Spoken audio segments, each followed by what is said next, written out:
5 तारीख को पवन सिंह का बर्थडे था और इसी खुशी के अवसर पर पवन सिंह ने एल्बम रिलीज किया जिसका नाम था तेरी लाल चुनरिया। और इस एल्बम में जो अभिनेत्री थी उसका नाम तो आप लोगों को पता होगा, सनी लियोनी दोस्तों। और यही कारण है कि बिहार में अब पवन सिंह के ऊपर जो है कई सारे आरोप लग रहे हैं। बताया जा रहा है कि पवन सिंह और सनी लियोन जो है रात बिताया है और पवन सिंह सनी लियोन को इसलिए नहीं एल्बम में बुलाया है कि वो नाचती है, बल्कि इसलिए बुलाया है सनी लियोनी के साथ जो है रात बितानी है। अब विवाद जो है बढ़ते जा रहा है, कई सारे सवाल पवन सिंह के ऊपर उठ रहे हैं। कई लोग कह रहा है कि पवन सिंह डिप्रेशन में है और यही कारण है कि पवन सिंह बहुत ज़्यादा नशा कर रहा है और उनकी फैमिली के प्रॉब्लम के वजह से जो है सनी लियोन को पवन सिंह को बुलाना पड़ा और उनके साथ जो है रात बिताया है। दोस्तों ये खबर हमें भी जब पता चला तो यकीन नहीं हुआ,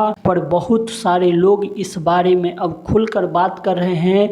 कई सारे महिला जो है पवन सिंह को अब धिक्कार रहे हैं, पवन सिंह के बारे में उल्टा पुल्टा भी बोल रहे हैं। दोस्तों आप अपना राय दीजिए, क्या पवन सिंह सिर्फ सनी लियोन को एल्बम में नचाने के लिए मंगवाए थे या उनके साथ टाइम बिताने के लिए? तो आप लोग हमें कमेंट करके जरूर बताएं। चैनल पे नए हैं तो चैनल को सब्सक्राइब और वीडियो को लाइक जरूर करें। धन्यवाद दोस्तों, फिर मिलते हैं अगले वीडियो पे।